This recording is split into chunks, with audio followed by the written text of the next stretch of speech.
이 목회자는 뭐 해야 될 여러 가지 분야가 많고 일이 많아서 스트레스를 좀 많이 받는 편입니다. 근데 목회자가 언제 스트레스를 좀 자주 받는가 하면은 예배 드린 날 이제 교인들이 얼마나 올까 그게 늘 스트레스예요. 그래서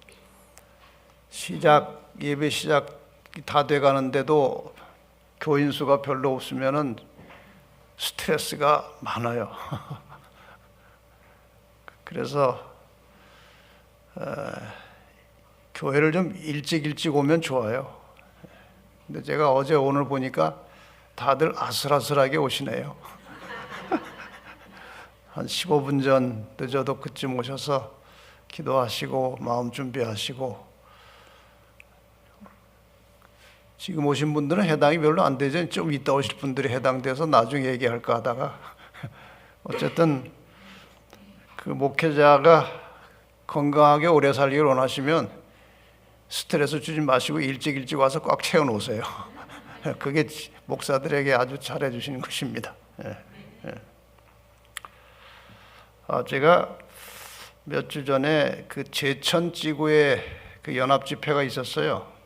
그 별색 꽃들에 모여가지고 연합 집회를 하는데 지구교회 전체가 모이는 집회지요.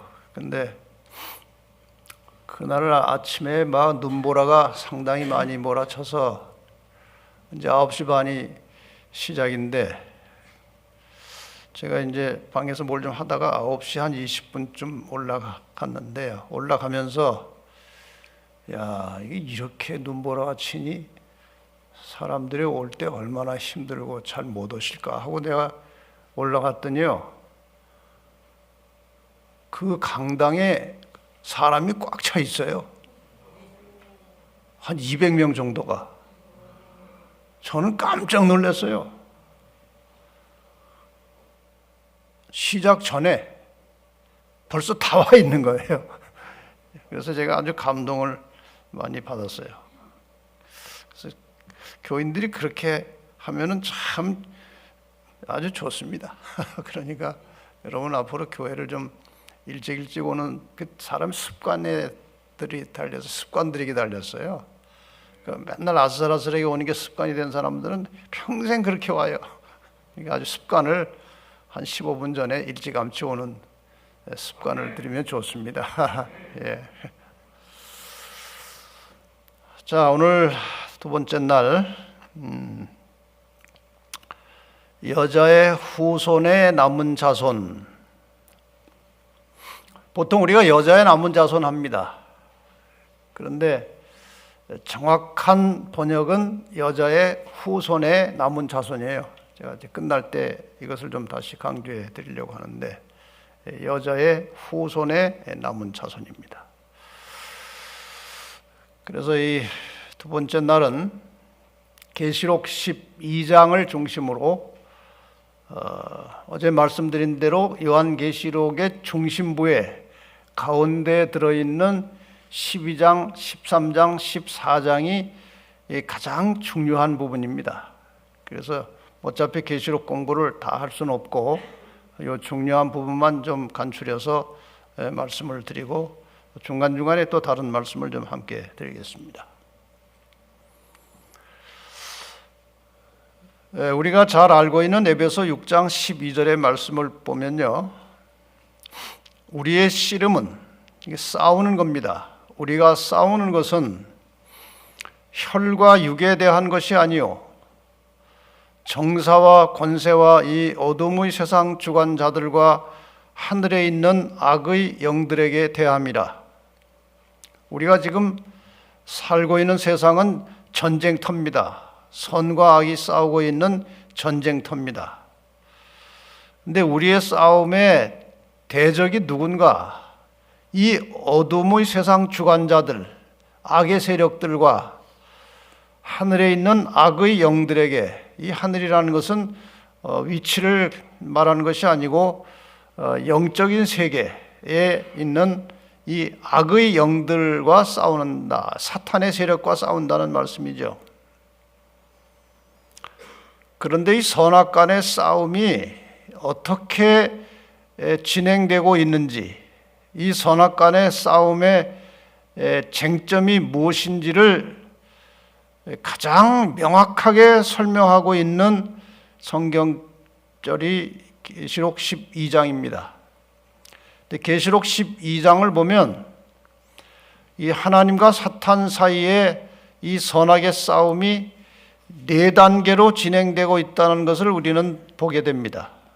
4단계로 선악의 싸움이 진행되고 있습니다. 어제 보셨던 성경절 창세기 3장 15절에 보면 여기 여자가 나오고 여자의 후손이 나옵니다. 또 뱀이 나오고 이렇게 해서 이제 등장 인물들이 여기에 여럿이 나오는데, 여기 창세기 3장 15절에 나오는 이 등장 인물들이요, 계시록 12장에 나온다는 것입니다. 분명히 창세기 3장 15절의 단어들인데 이것이 계시록 12장에 나와요. 여자가, 여기 여자 나오죠? 아이를 베어, 이 아이가 바로 여자의 후손이에요. 아이를 베어 해산하게 되매, 그러니까 이 교회가 여자의 후손을 지금 출생시키는 그런 장면입니다. 그래서 아이가 태어나려고 하니까 용이, 사탄이 해산하려는 여자 앞에서 그가 해산하면 그 아이를 삼키고자 하더니, 왜 삼켜야 돼요? 이 아이가 나오면, 이 여자의 후손이 나오면 자기의 머리를 상하게 할 겁니다. 그래서 이 아이가 크기 전에 아예 어릴 때 죽여버리려고 지금 용이 낳으려고 하는 아이를 잡아먹으려고 하는 그런 장면입니다. 이 장면이. 그래서 우리가 계시록 12장을 이제 분석해 보면, 분해해 보면은 선악의 싸움이 4단계로 나오는데 시간이 없기 때문에 일일이 다 설명을 드리지 못하고 선악의 싸움의 1단계, 2단계, 3단계, 4단계 관련된 성경절들을 보겠습니다. 이 선악의 싸움의 1단계에 관련된 성경절은 12장 7절로 9절에 나옵니다. 이 전쟁은, 이 선악의 전쟁은 하늘에서 있었다고 그랬어요. 하늘에서 전쟁이 있었다. 이게 싸움이기 때문에 지금 이 4곳의 성경절, 4단계 성경절들을 보실 텐데 성경절마다 싸우는 양편이 나와요. 그리고 싸움에 관련된 낱말이 꼭 나옵니다. 지금 여기 양편은 미가엘과 그의 사자들이 용으로 더불어 싸웠다 그랬어요. 미가엘과 용이 싸우는 것입니다. 이것은 여러분이 아시는 대로 천사장 루스벨이 하나님처럼 되고자 하는 마음으로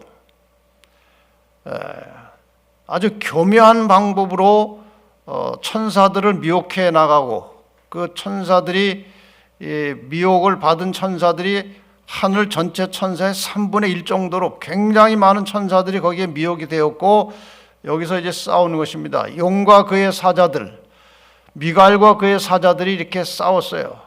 결국은 용과 그의 사자들이 있을 곳을 얻지 못해서 이제 하늘에서 쫓겨나는 이제 그런 장면입니다.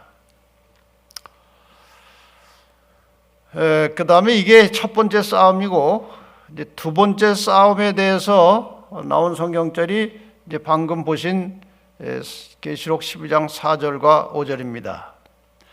용이 해산하려는 여자 앞에서 그가 해산하면 그 아이를 삼키고자 하더니, 여기 용은 사탄이고 아이는 예수 그리스도이십니다. 싸우려고 하는 거예요. 그러니까 용이 아이를 삼키려고 하는 것입니다. 여자가 아들을 낳으니 이는 장차 철장으로 만국을 다스릴 남자라. 그러니까 온 우주의 왕이신 예수 그리스도, 그 아이를 하나님 앞과 그 보좌 앞으로 올려가더라. 그러니까 예수님의 승천까지 이제 여기에 다 기록이 되어 있는 것이죠. 자, 이렇게 해서 두 번째 싸움은 용하고 아이, 여자의 후손, 아이하고 싸우는 겁니다. 예수 그리스도와 사탄이 싸우는 것입니다. 두 번째 싸움은 그 다음에 세 번째 싸움은 예수님께서 이제 십자가에 돌아가시고 부활하시고 하늘로 올라가셨고 그 후에 이 땅에 교회가 남겨집니다. 교회. 용이 자기가 땅으로 내어 쫓긴 것을 보고, 지금 이 모든 싸움에 항상 용이 등장합니다. 사탄이 등장합니다. 용이 자기가 땅으로 내어 쫓긴 것을 보고 남자를 낳은, 이 남자가 그 아들입니다. 여자의 후손. 남자를 낳은 여자를 핍박하는지라. 그러니까 사탄이 예수님은 하늘로 올라가 버리셨기 때문에 더 이상 공격할 수가 없고, 예수님에 의해서 이 땅에 탄생한 교회를 핍박해서 이 땅에서 교회와 성도들을 다 쓸어버리려고 하는 겁니다. 그 여자가 큰 독수리의 두 날개를 받아 광야 자기 곳으로 날아가, 그러니까 이제 핍박을 피해서 광야로 도망가서 그 뱀의 낯을, 그 사탄의 낯을 피하여 한 때와 두 때와 반 때를 양육받음에, 어느 정도로 핍박을 했느냐? 여자의 뒤에서 뱀이 그 입으로 물을 강같이 토하여 여자를 물에 떠내려가게 하려 하되, 그러니까 이 교회를 완전히 쓸어버리려고 한 것입니다, 사탄이. 그래서 한 때와 두 때와 반 때 1260년 동안 이 로마 교회로부터 어마어마한 핍박을 받으면서 교회가 거의 죽을 뻔했습니다. 그런데 종교개혁이 일어나고 또 청교도들이 이제 미국으로 도망가서 이 교회가 드디어 살아납니다. 땅이 여자를 도와서 그 입을 벌려 용의 입에서 토한 강물을 삼켰다 할 때 이 땅은 미국 땅을 말하는 겁니다. 청교도들을 받아들인 미국 땅 덕분에 교회가 다시 회생을 해서 미국에서 개신교가 크게 번성하여 여러 많은 나라의 선교사를 파견해서 복음을 전하는 일을 했습니다. 그 다음에 마지막 네 번째 싸움은 이제 계시록 12장 17절에 여러분이 잘 아시는 말씀이죠. 용이 여자에게 분노하여 돌아가서 그 여자의 남은 자손, 곧 하나님의 계명을 지키며 예수의 증거를 가진 자들로 더불어 싸우려고 바다 모래 위에 섰더라. 그러니까 용이 마지막에 공격하는 대상은 여자의 남은 자손인데, 여자들을 다 이 교회를, 여자가 교회죠, 교회를 다 핍박하고 또 오류를 섞어서 집어넣고 이 교회가 완전히 배도한 교회를 만들어 놨는데, 그래도 물들지 않고 남은 자들이 있는데 어떤 사람들이냐? 하나님의 계명을 지키는 자들이에요. 그러니까 다른 모든 교회들로 하여금 계명을 지키지 못하도록 다 막아놓았어요. 그런데도 계명을 지키는 자들이 남아있는 거예요. 이들을 남은 자손이라고 하는 것입니다. 그러면은 이 선악의 싸움의 네 번의 싸움의 그림이 우리가 이제 딱 정리가 됐죠. 여러분이 이제 대답을 좀 한번 해보세요. 선악의 첫 번째 싸움은 누구하고 싸웠습니까? 용하고 미가엘이죠. 이렇게 싸웠어요. 그래서 용과 그의 사자들이 쫓겨났습니다. 그 다음에 두 번째 싸움은 누구하고 누가 싸운 거죠? 용하고 여자의 후손 아이, 예수님하고 싸운 거예요. 사탄하고.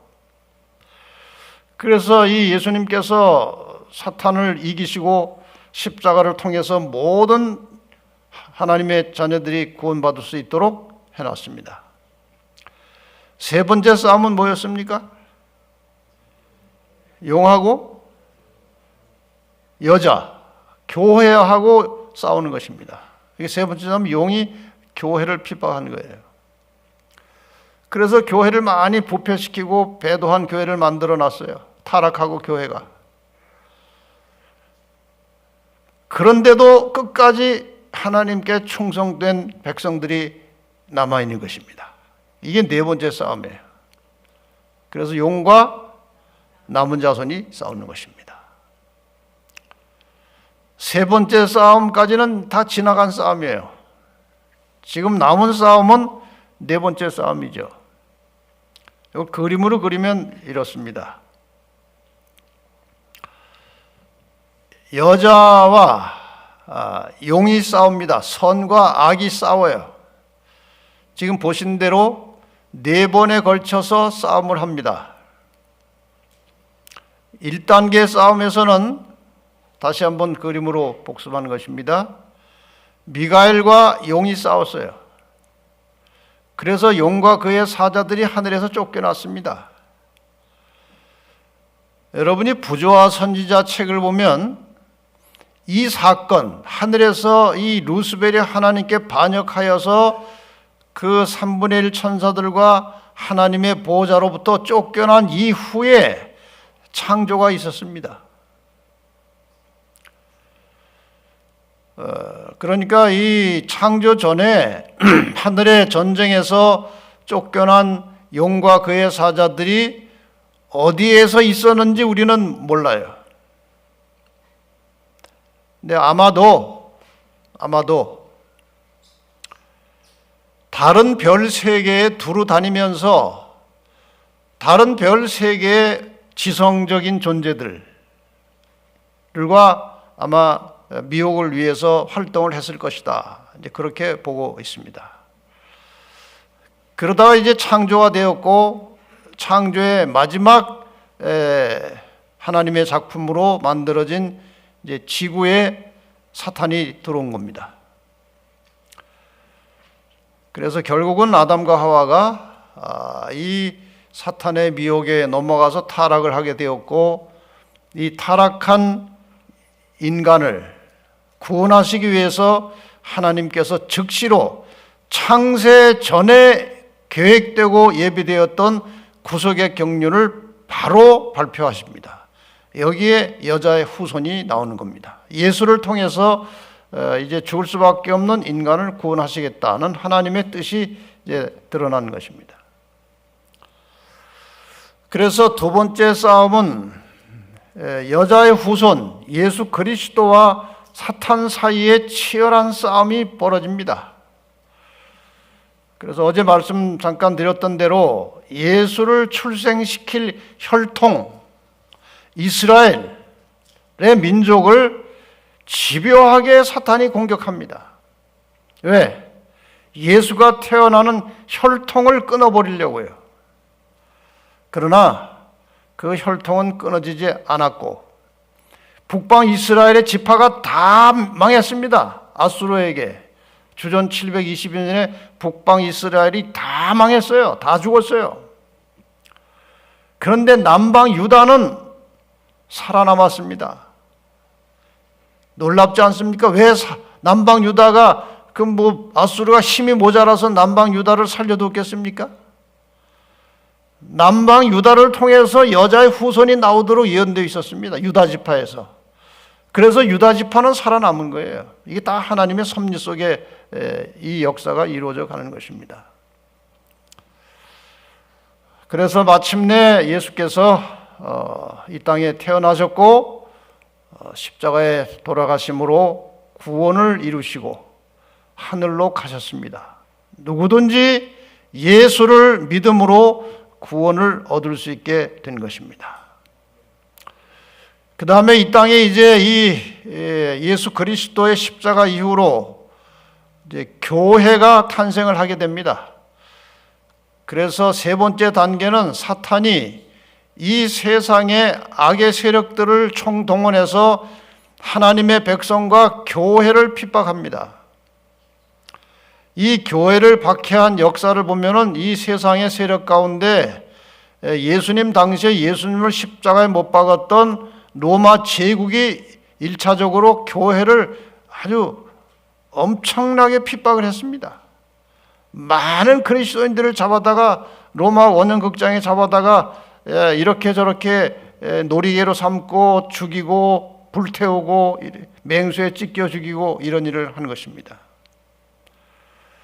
그러나 로마 제국에 의해서 교회가 핍박을 받을 때는 오히려 교회가 더 많이 강해지고 든든해지고 순결해지고 교회가 커졌어요. 그래서 사탄이 전략을 바꾸어서 교회를 타락시켜서 이 타락한 교회가 하나님의 백성들을 핍박하는 전략으로 바꿨습니다.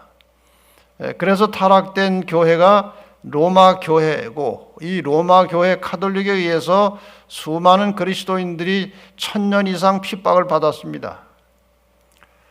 그러다가 1798년에 교황이 몰락함으로 교황의 시대가 일단은 끝났습니다. 이렇게 해서 세 번째 단계의 선악의 싸움이 끝났고, 네 번째 단계의 선악의 싸움은 계시록 12장 17절에 나온 대로 남은 자손을 용이 사탄이 공격하는 것입니다. 그러면 이제 오늘의 주제는 이 남은 자손이 어떻게 어떤 과정을 통해서 탄생하게 되느냐 하는 것입니다. 그래서 여자의 남은 자손이 탄생하게 되는 역사적 배경을 좀 설명을 드리겠습니다. 일단 종교 개혁부터 이제 시작을 해서 여자의 남은 자손이 어떤 역사적 과정을 통해서 이 땅에 태어나게 되는지 그 과정을 좀 설명을 드리려고 합니다.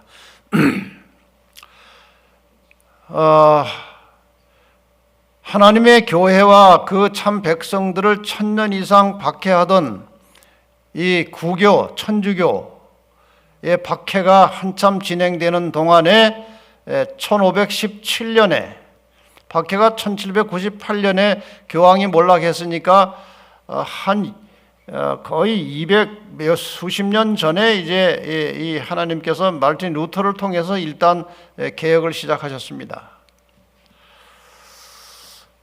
그래서 1517년에 루터파가 이제 구교로부터 벗어나서 성경의 권위를 강조하고 교회가 구원을 주는 것이 아니고 믿음으로 구원받는 것이다, 이걸 이제 주장하기 시작했어요.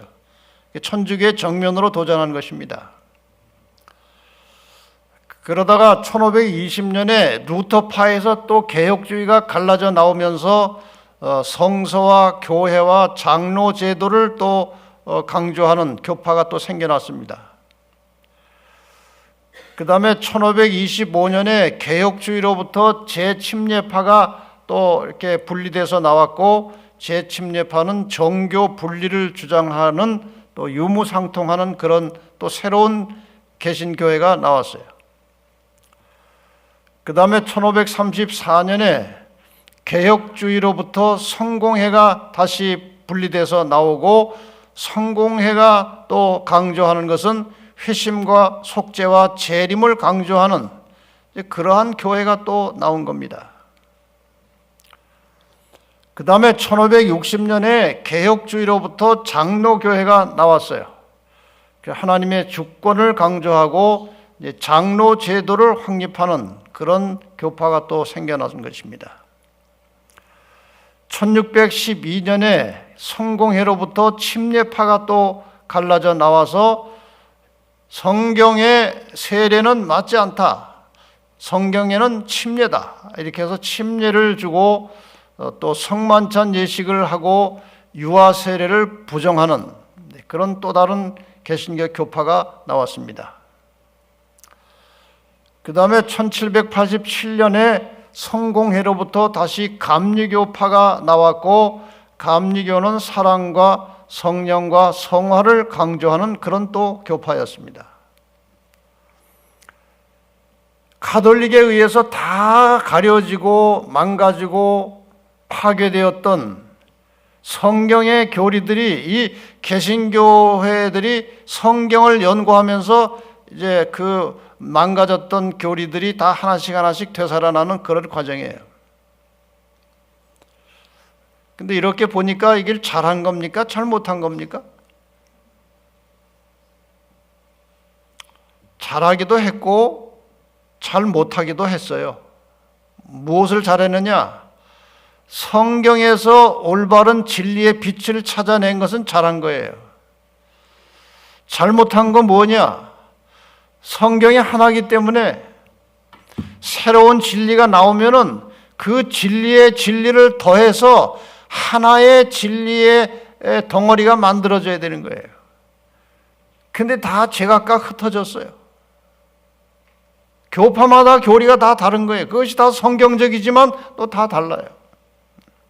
그러니까 진리를 여러 교파들이 나누어 가지고 있는 것입니다. 성경 전체의 진리를 한꺼번에 가지고 있는 교회가 없는 거예요. 여기는 이것이 옳은데 저것이 틀려요. 예를 들어서 침례주는 침례교회가 옳아요. 근데 다른 교회는 또 회심과 속죄와 재림을 강조하는 것은 옳은데 침례는 틀린 겁니다.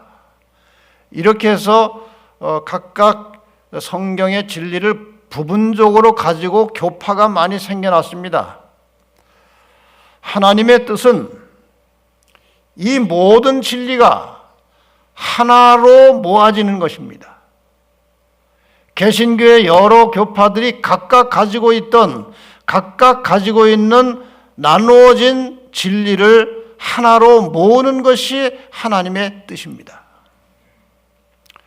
그런데 이렇게 교파들이, 지금은 교파가요 몇 개인 줄 아십니까? 지금 지구상에 존재하는 개신교 교파는 좀 큼직큼직하게 그래도 나누어서 개신교 교파가 2,000개예요. 이걸 아주 세부적으로 쪼개면요, 우리나라의 장로교회가 몇 개 파로 나눠졌는가 하면 400개 내지 500개 파가 있어요. 이렇게 잘게 자르면요, 개신교회가 파가요 3만 개 정도 돼요. 얼마나 복잡합니까? 다 제각각 다른데 다 자기가 옳다고 하는 겁니다. 그런데 역사의 마지막에 하나님께서 이 흩어진 모든 교리를 하나로 모으는 일을 하셨습니다. 어떻게 해서 이렇게 됐는지 한번 보십시다. 윌리엄 밀러라고 하는 사람이 침례교인입니다. 이 사람이 이제 꽤 경제적으로 여유가 있어서 그냥 먹고 사는 데는 지장이 없으니까 성경 공부를 열심히 했어요. 교인으로서. 이 윌리엄 밀러가 나타나기 전에 16세기에서 18세기까지, 그러니까 종교개혁의 시대가 시작되면서부터 이 개신교에 대한 구교의 박해가 굉장히 심했습니다. 그러다가 1798년에 이제 교황이 몰락함으로써 19세기가 시작되죠. 1800년대가 시작되면서부터 이제 성경을 자유롭게 볼 수 있고 연구할 수 있는 시대가 열린 것입니다. 교황이 지배하는 동안에는 늘 이 성경을 연구하고 공부하는 것이 항상 이 교황권의 그 핍박의 대적이에요, 표적이에요. 그래서 자유롭지 않았는데 어쨌든 종교개혁의 여파로 성경도 번역되고 성경 연구의 붐이 일어나면서 이제 교황이 완전히 몰락한 뒤로 이제 1800년대에 들어서면서 1798년에 교황이 몰락했으니까 2년만 지나면 1800년대예요. 1816년부터 1818년까지 한 2, 3년 동안 윌리엄 밀러가 성경을 집중적으로 공부했어요. 다른 거 하나도 하지 않고. 특히 성경의 예언 2300주야를 윌리엄 밀러가 연구한 결과 2300주야를 해석해 보니까 1844년에 예수님이 재림할 것이다. 그런 해석을 한 거예요. 어떻게 해서 이런 해석을 하게 되느냐? 다니엘 8장 14절에 보면은 2300주야까지니 그때야 성소가 정결하게 되리라 이렇게 나옵니다. 이 2300주야라고 하는 것은 예언적으로 2301인데 1일을 1년으로 계산하는 그 연일 원칙에 의하면은 예언상 성경 역사적 예언을 풀이할 때 1일을 1년으로 이제 환산하는 법칙에 의하면은 2300년입니다. 그러니까 2300주야까지니 그때야 성소가 정결하게 되리라고 하는 것은 2300주야가 끝나면 성소가 정결하게 된다 그 말이에요. 그럼 이 시작점이 언제냐? 여러 문헌과 그 과거에 해석해 놓은 것들을 다 찾아보니까 2300주야가 시작한 해는 주전 457년이에요.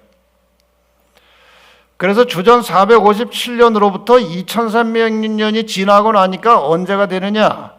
초기에는 그것이 1843년이었는데 계산상 착오가 좀 생겨서 나중에는 1844년이에요. 이렇게 해서 2300년이 끝나면, 다시 말하면 1844년이 되면은 성소가 정결하게 된다는 이 말을 윌리엄 밀러가 어떻게 해석을 했느냐? 성소를 이 땅으로 본 것입니다. 이 땅이 정결하게 되는 것은 예수님이 재림하심으로 정결하게 되는 것이다. 이렇게 해석을 해서 1844년, 나중에는 날짜까지 정했죠. 10월 22일 이렇게 정해서 재림을 선포하는 일이 있었어요. 윌리엄 밀러가 1818년에 이 사실을 깨달았지만 늘 마음속에 이것을 남에게 가르쳐야 된다는 그런 사명감과 부담은 있었지만 이 사람이 성격이 소심해가지고 그 일을 잘 못했어요.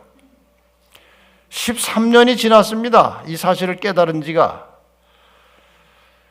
1831년에 이 계속 마음에 부담이 있어가지고 밀러가 기도를 했어요. 하나님, 제가 스스로 나가서 이것을 가르치는 건 못합니다. 그런데 누가 와서 가르쳐 달라고 하면 제가 가서 가르치겠습니다. 기도를 했어요.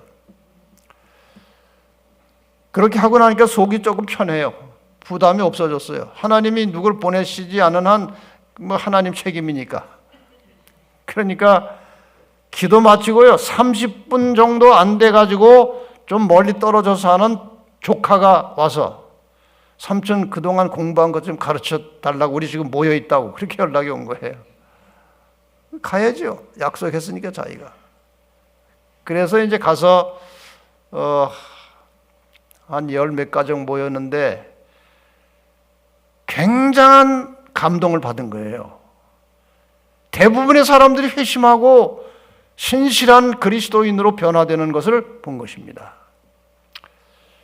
이제 그 뒤로부터 윌리엄 밀러는 곳곳에 초청되어서 불려다니면서 이 사실을 전했습니다. 그래서 이 초기에는 이 재림운동이 여러 다양한 교파로부터 환영을 받고 많은 사람들이 그 윌리엄 밀러의 가르침을 통해서 재림을 기다리면서 그 재림을 다른 사람에게 전하는 재림운동의 불길이 일어났어요. 그 당시 이 재림운동이 퍼지면서 여러 교파의 목사들도 자기들이 다 이걸 배워가지고 수많은 강사들이 생겨났어요. 200명 이상의 강사들이 생겨났습니다. 여러 개신교 교파에서. 그 강사들의 분포를 보면은 한 250여 명의 강사들이 이제 재림 기별을 전했는데 그 강사들의 40% 이상은 감리교 목사들이고, 그 다음에 침례교 목사들이 한 27%, 그 다음에 조합교회, 크리스찬교, 장로교, 성공회, 화란개혁교회, 루터교회, 퀘이커 교도들, 이런 여러 다양한 교파로부터 목사들이 같이 협력해서 이 기별을 전했어요. 근데 얼마의 세월이 지난 다음에 이상한 분위기가 만들어졌습니다. 왜 그랬는지 이제 정확한 이유는 잘 모르지만 아마 이 교회마다 이 재림 운동의 바람이 부니까 본 교회에 충실하지 않은 것 같아요. 그래가지고 이제 각 교회들마다 이 재림 운동에 적극 가담한 사람들에 대해서 서서히 박해하기 시작했어요. 그래서 결국은 재림 운동에 적극 가담한 사람들에 대해서 박해가 시작되었고, 어떻게까지 발전되었느냐, 각 시대 대쟁투에 보면은 이렇게 기록이 나옵니다. 온갖 반대가 있음에도 불구하고 재림 운동에 대한 관심은 계속하여 증가되었다. 수십 명으로부터 수백으로, 그리고 수천 명으로 회중들은 증가되었다. 나중에는 5만 내지 10만 정도가 이 재림 운동에 가담이 됐습니다. 그 당시 인구로는 굉장히 많은 인구예요. 여러 교회로부터 찬동자들의 수가 크게 증가되었으나 얼마 후에는 그 개심자들에 대한, 재림 운동에 가담한 사람들에 대한 반대의 정신이 나타났으며, 마침내는 밀러의 견해를 받아들이는 자를 징계 처분하는 일이 각 교회에서 시작되었다. 그래서 분위기가 어떻게 되었는가 하면은 각 교회에서 밀러의 이 재림 사상에 찬동하고 물들은 사람들을 출교시킨 것입니다. 징계 처분했어요. 이렇게 상상하면 되겠죠. 지금 여러 개 각기 다른 이제 교회로부터 이 밀러의 재림 운동에 가담한 사람들을 이제 징계해서 쫓아냈습니다. 그러니까 여러 다양한 교파의 사람들이 이제 나온 겁니다. 좀 색깔을 각각 다르게 한 것은 각각 다른 교파에서부터 모인 사람이라 그런 뜻입니다. 이들이 하나의 무리가 되어서 이제 재림운동을 이제 그 물결을 이제 다 이렇게 주도해서 나가는 거예요. 근데 요즘 말로 하면 D-Day가 있는 거예요. 1844년 몇 월? 10월 22일이 재림의 날짜예요. 드디어 날짜가 다 왔어요. 10월 20일 아침이 됐어요. 해가 떠올라오는데 어제 떴던 해하고 똑같은 것이 올라오는 겁니다.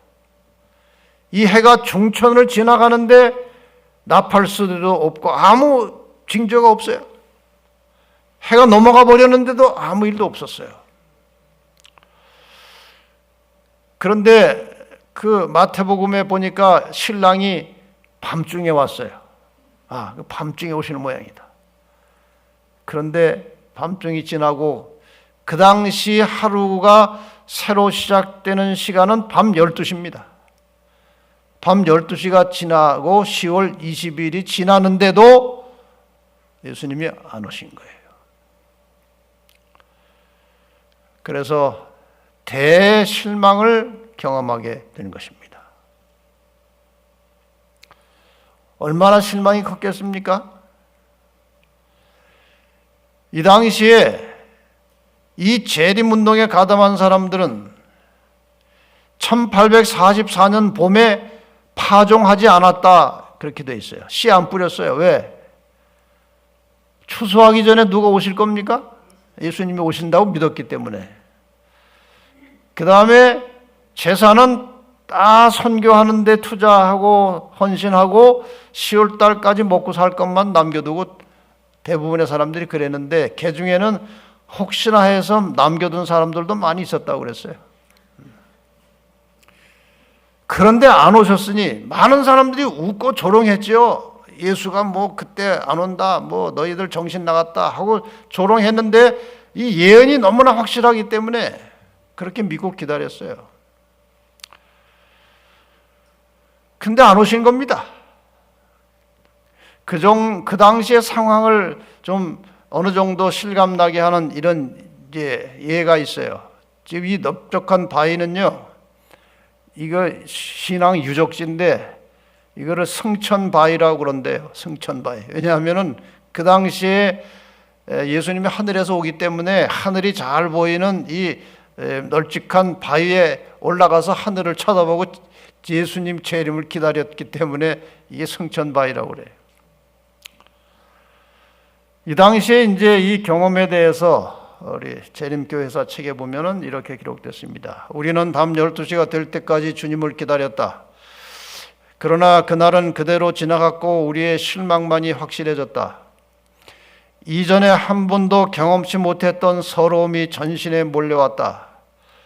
이 지상의 친구를 모두 잃는다 해도 이렇게 서러울 수는 없었을 것이다. 우리는 동이 틀 때까지 울고 또 울었다. 이게 그 당시 상황이에요. 그런데 이제 대실망이 지나가면서 이런 현상이 벌어졌다고 대쟁투에 기록이 되어 있습니다.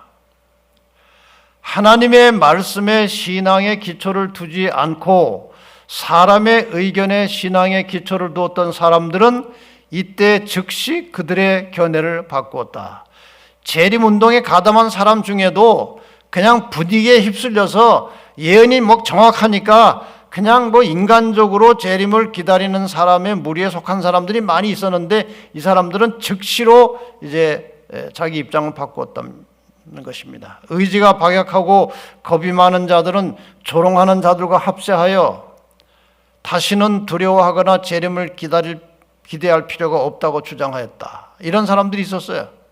같이 재림을 기다리다가 안 오시니까 금방 저쪽으로 넘어가가지고 내가 그럴 줄 알고 나 재산도 좀 남겨놓고 그랬다고 막 그러면서 그런 사람들이 많이 있었어요. 그런데 한편 열성 있고 진실한 신자들은 그리스도를 위하여 모든 것을 버리고 전보다 그리스도 앞에 더욱 가까이 나갔다. 그들은 그들이 확신한 그대로 세상의 최후의 경고, 재림의 기별을 전했습니다. 이것을 이렇게 표현할 수도 있습니다. 재림이라고 하는 사건을 기다리던 사람들은 그 사건이 일어나지 않았기 때문에 다 포기하고 넘어갔어요.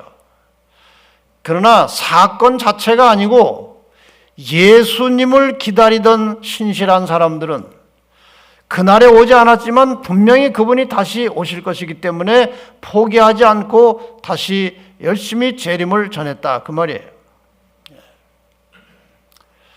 그래서 이 대실망이 지나간 다음에 많은 사람들이 원래 일상으로 돌아갔으나 여전히 신실하고 진실된 신자들이 모여서 재림을 연구하고 재림을 선포하는, 전하는 사람들이 소수가 있었다는 거예요.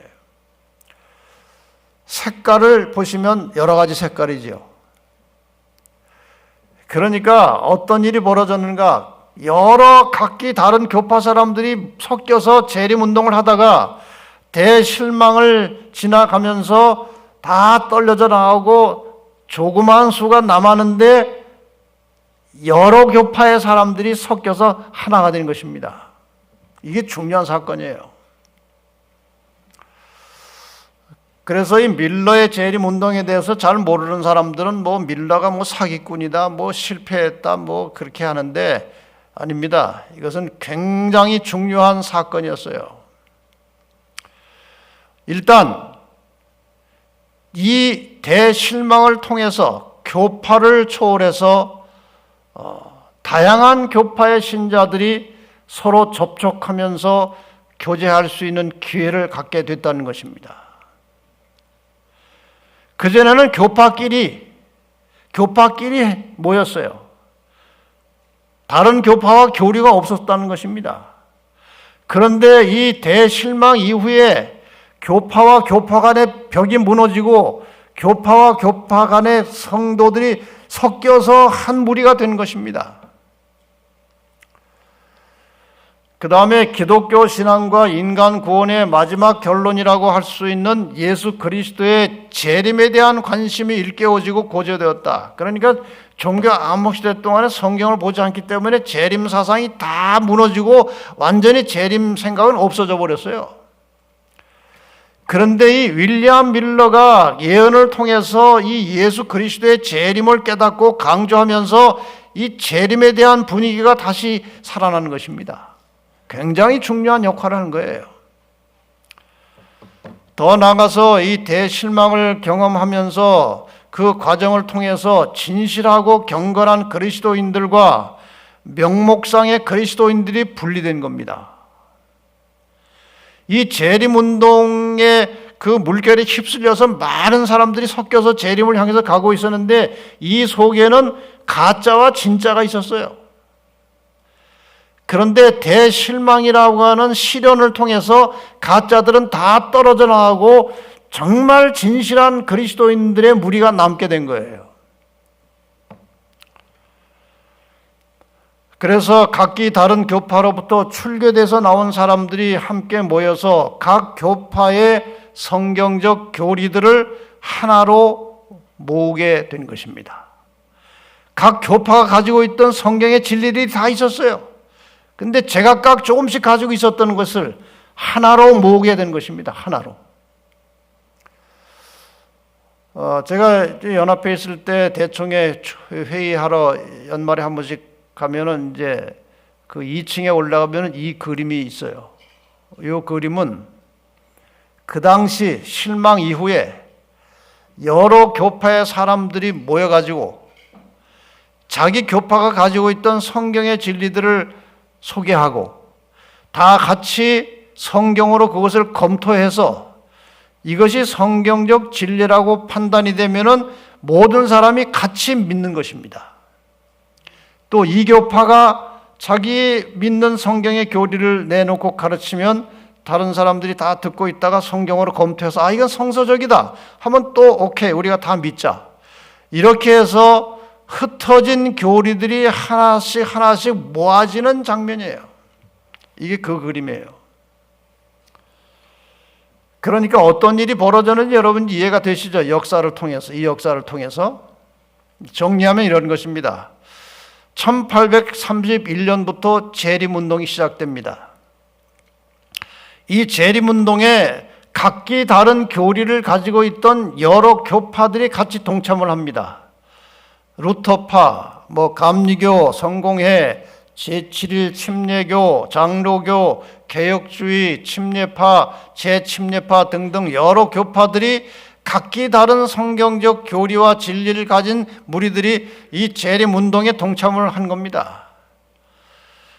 그러다가 1844년에 대실망을 경험하고 많은 사람들이 떨어져 나갔지만 그래도 각 교파로부터 나온 신실한 소수의 신자들이 모여서 모든 각 교파가 가지고 있는 성경적 진리를 하나로 하나씩 모아가지고 마침내 교회가 하나 탄생하게 되는데 그것이 제7일 안식일 예수 재림교회고 그 해가 1860년이에요. 이렇게 해서 재림교회가 태어난 것입니다. 저는 그래서 이렇게 표현하기를 좋아합니다. 1844년 10월 22일 그 당시 재림 신도들이 겪었던 고통은 마지막 남은 자손을 탄생시키기 위한 해산의 고통이었다는 겁니다. 이렇게 해서 재림교회가 탄생한 것입니다. 그래서 이 재림교회는 그냥 우연히 어떤 사람에 의해서 발생한 교파가 아니고 이렇게 여러 교파들이 성경적 진리를 가지고 한자리에 모여가지고 그 모든 진리를 하나로 모아서 탄생한 교회이기 때문에 성경의 모든 교리와 진리를 가진 교회가 되었다는 것입니다.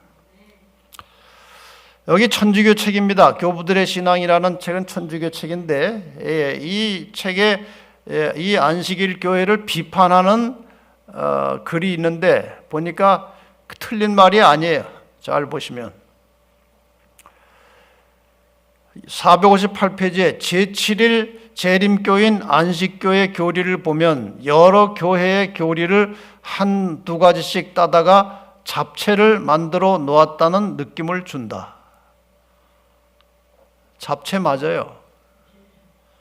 여러 각기 다른 교파의 진리를 다 모아가지고 만든 교회. 잡채 맞아요. 즉 가톨릭 교회에서는 구원을 위한 각 개인의 협력의 필요를, 이것은 세계적인 조직을 말하는 것입니다. 세계 교회가 하나의 교회로 조직돼서 전도하는 그런 상황을 말하는 것이고, 유다 교회에서는 토요일 안식일과 수입의 10분의 1 헌금과 돼지고기 금식 등을, 개신교로부터는 성서 유일 규범주의를, 베프티스트파 침례교회로부터는 유아세례 부정과 침례 등을, 현대 위생학에서는 담배, 커피, 차, 술의 배척 등을 따왔다. 이 말은 좀 어설프게 되어 있지만 전체적인 내용은 틀린 말이 아니에요. 그렇죠? 그래서 여러 교파의 성경적 교리들을 다 모아가지고 재림교회가 탄생한 것입니다. 물론 그동안에 이 교리의 발전사가 있어서 상당히 다듬어지고 또 다듬어져 가지고 지금까지 나온 것이 우리가 기본 교리 28이 그런 것입니다. 그래서 우리 재림교회의 주요 교리와 신조들을 이렇게 정리해 보면은 얼마나 든든하고 자랑스러운지 모릅니다. 믿음으로 구원받는 교리 확실합니다. 오직 믿음으로 구원받는 것입니다. 그 다음에 이 구원의 모든 원리는 성소를 통하지 않고는 제대로 깨달을 수 없어요. 전 세계적으로 가장 발전되고 정확한 성소 진리를 가지고 있는 교회가 재림교회입니다. 왜냐하면 1844년 10월 22일에 성소가 정결하게 된다는 것을 재림에 적용해가지고 윌리엄 밀러가 그 마지막 해석은 잘못했는데 그것이 왜 잘못됐는지를 연구한 것입니다. 연구해 보니까 성소가 정결하게 된다는 말을 윌리엄 밀러가 이해를 못한 거예요. 그래서 이 초기의 재림교회 선구자들은 이 성소 문제를 깊이 연구했습니다. 그래서 이 재림교회는 이 세상에서 가장 발전된 제대로 갖추어진 성소 진리를 가지고 있습니다. 성경의 예언을 재림교회처럼 광범위하게 정확하게 해석해서 가르치는 교회는 없습니다. 제가 종종 개신교회의 그 목사님들로부터 연락을 받습니다. 자기들이 이제 신학대학에서 예언을 배우지 않기 때문에 예언은 뭐 인봉된 책이라고 열지도 않습니다. 대체로 이제 개인적으로 공부하는 거예요. 그래서 예언을 이제 좀 연구해 보려고 책도 이런 책 저런 책 보고 또 여러 예언 가르치는 강사들의 설교를 들어보는데 도무지 앞뒤가 맞지가 않고 혼란스럽기만 하고 공부가 안 된다는 것입니다. 그런데 그 목사님이 가르치는 창세기 3장 15절을 기초로 해서 예언을 풀어나가는 것을 보니까 얼마나 이해가 잘 되는지 모른다고. 그래서 연락 오는 사람들이 꽤 있어요. 재림교회는 성경 예언을 아주 정확하게 성경적으로 역사적으로 해석을 하고 있습니다. 영혼 멸절설, 일반적으로 모든 교회들이 영혼은 불멸한다고 가르쳐요. 근데 그건 성경적으로 맞지 않는 것입니다. 건강, 가정, 이게 얼마나 중요합니까? 재림과 부활에 대해서 이렇게 확고한 믿음을 가진 개신교는 없어요. 재림도 잘 믿질 않아요. 그냥 예수 믿고 죽으면은 영혼이 분리돼서 천국 가고 지옥 간다. 그거 외에는 잘 깊이 알려고 하질 않아요. 십계명과 안식일, 세천사 기별, 침례, 성만찬, 이 모든 성경의 뼈대와 같은 교리들을 이렇게 정확하게 체계적으로 갖추고 있는 교회는 이 지상에서 유일하게 재림교회밖에 없는 거예요. 그래서 재림교회 메시지를 제대로 안 사람들은 굉장히 놀랍니다. 이렇게 방대한 진리와 교리를 이렇게 질서정연하게 갖추고 있다는 사실에 대해서 많은 개신교의 학자들은 놀라고 있는 것입니다. 제7일 안식일 예수 재림교회는 많은 사람들이 이단이라고 하는데요, 그건 너무나 세상 물정을 모르고 성경을 몰라서 하는 이야기죠. 하긴 이 세상에 진리를 가진 자들이 다수인 때는 없었고, 다수가 항상 힘을 가지고 이단을 만들기 때문에 그건 어쩔 수 없는 현상이긴 합니다만은, 세계 유력한 문서들, 옥스퍼드 기독교회 사전에서도 재림교회에 대해서 그들은 성경이 신앙과 행실의 모호한 규칙을 제공하며 그리스도의 재림이 임박하였음을 믿는 충실한 개신교 단체다, 이렇게 다 인정을 하고 있어요. 또 종교사전에도 비록 어떤 기독교인들은 그들을 이단이라고 비난하나 그들의 신학은 본질적으로 정통이다. 영국 백과사전에도, 브리테니카 사전에도 재림교인들은 모든 기독교인들이 지니고 있는 기본신앙을 똑같이 가지고 있고 신구약 성경의 권위를 받아들인다. 이것이 객관적인 사실들입니다. 재림교회는 이러한 확고부동한 이 세상 모든 사람들에게 증거해야 될 진리를 가지고 세계 선교 본부를 메릴랜드 볼티모어에 두고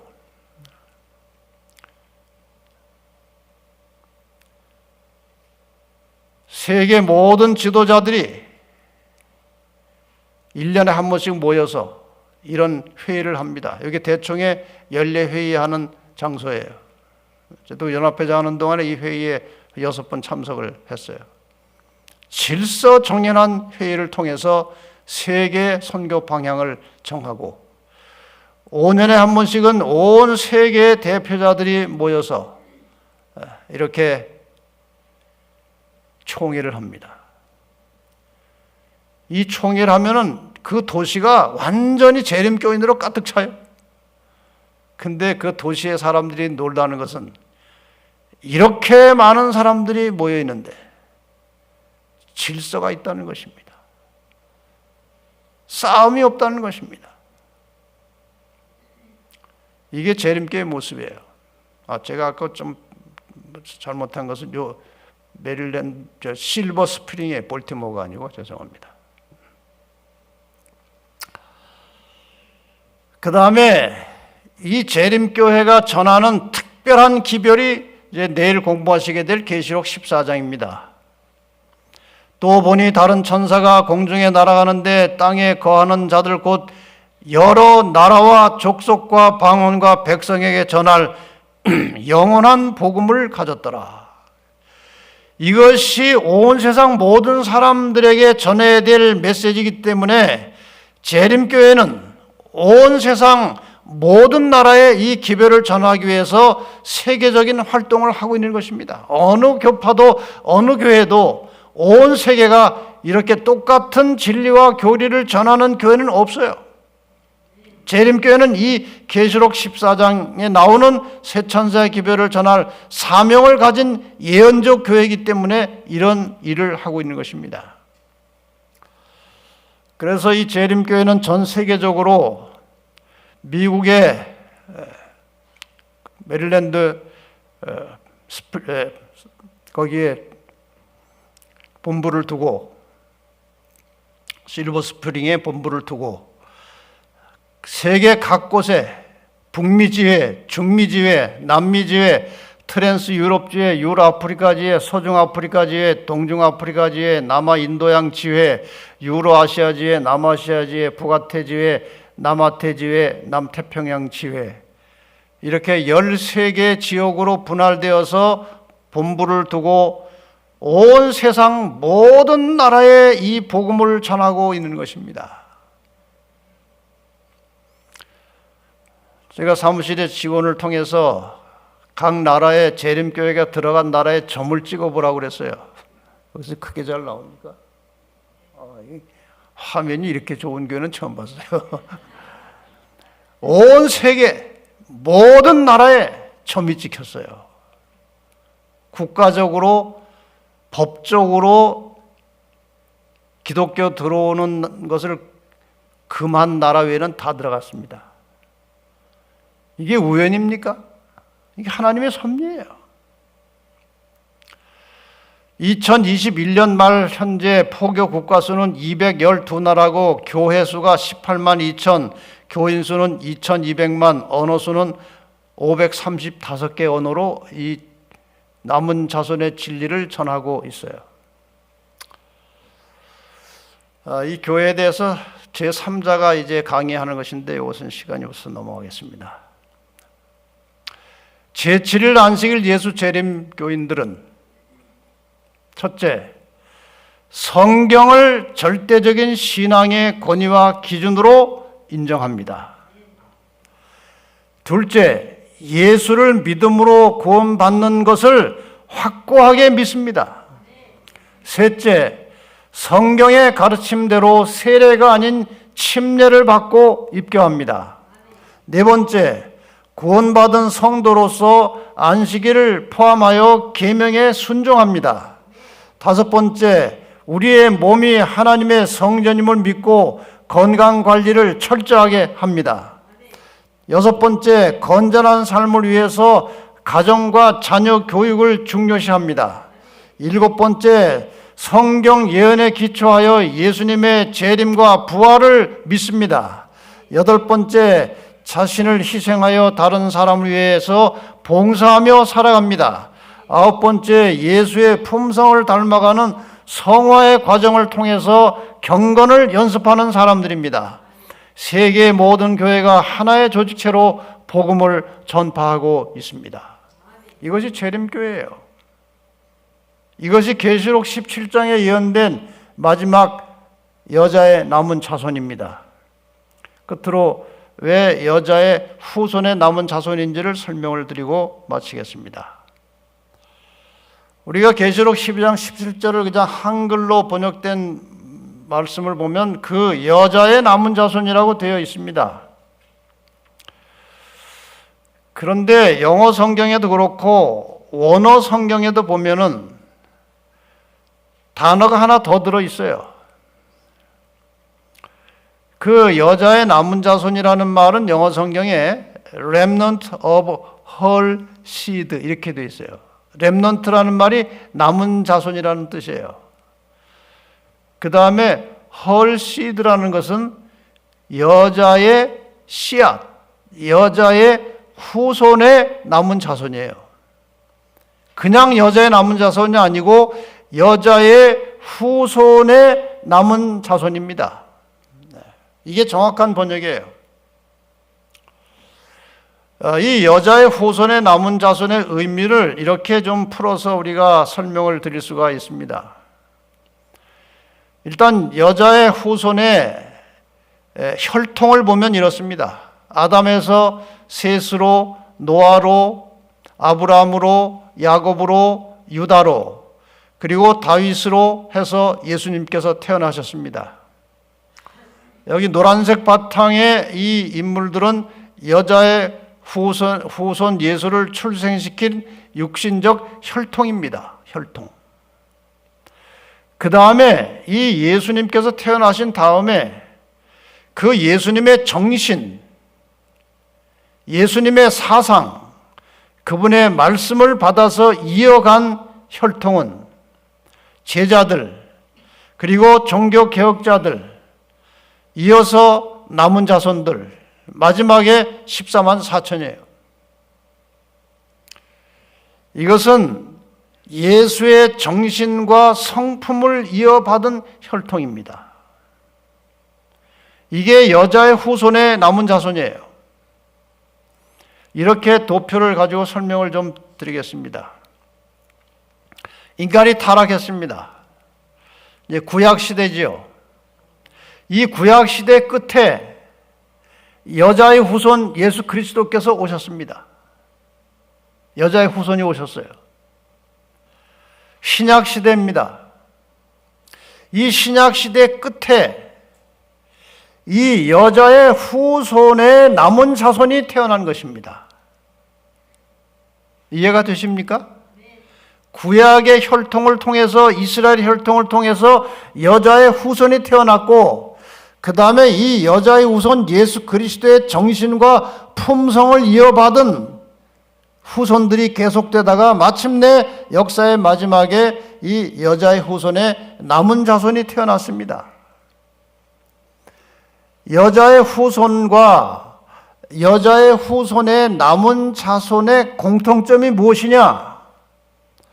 요한복음 15장 10절에 보면은 내가 내 아버지의 계명을 지켜 그의 사랑 안에 거하는 것 같이 너희도 내 계명을 지키면 내 사랑 안에 거하리라. 그러니까 예수 그리스도께서는 아버지의 계명을 지켰습니다. 그런데 그 이후에 그의 사랑 안에 거하는 우리도 계명을 지키는 것입니다. 그러므로 우리가 그리스도의 사랑 안에 거하게 된다는 것입니다. 씨앗, 후손이라는 것은 여자의 후손, 씨앗. 이 씨는 말씀이에요. 말씀이 씨입니다. 그리고 이 말씀은 예수 그리스도이십니다. 이 말씀의 증거를 가진 사람들, 이 씨에 예수의 증거를 가진 사람들이 바로 남은 자손이에요. 그래서 남은 자손들은 하나님의 말씀에 순종함으로 나타나는 예수님을 닮은 품성의 열매가 있어야 하는 것입니다. 예수께서 계명을 지킴으로써 하나님의 아들로서의 품성을 유지하셨습니다. 우리가 여자의 후손 예수 그리스도로부터 시작된 그 후손의 남은 자손이라면 우리도 똑같이 하나님의 계명과 말씀에 순종함으로 예수님을 닮은 품성의 열매가 있어야 하는 것입니다. 물론 이것이 인간의 힘으로 되는 일은 아닙니다만은 우리가 정말 그리스도를 닮고자 하는 마음의 결심과 결단이 있으면 성령께서 우리를 도와주셔서 우리를 그렇게 변화시켜 주실 것입니다. 제가 목사님께 동영상을 하나 보내드렸는데 그거 아직 안 나누셨습니까? 나누셨습니까? 거기 하덕연 사모님의 간증을 여러분이 꼭 한번 들어보시기 바랍니다. 이분이 품성이 늘 변화에 대해서 고민을 하던 사람인데 어떻게 그 품성 변화의 열매가 맺게 되었는지 그분의 경험을 통해서 여러분이 잘 배우셔서 여러분도 성령의 역사를 통해서 여자의 남은 자손으로서의 주님을 닮은 온유하고 겸손한 사랑의 품성을 가진 성도들이 되시기를 바라면서 오늘 말씀을 여기서 마치겠습니다.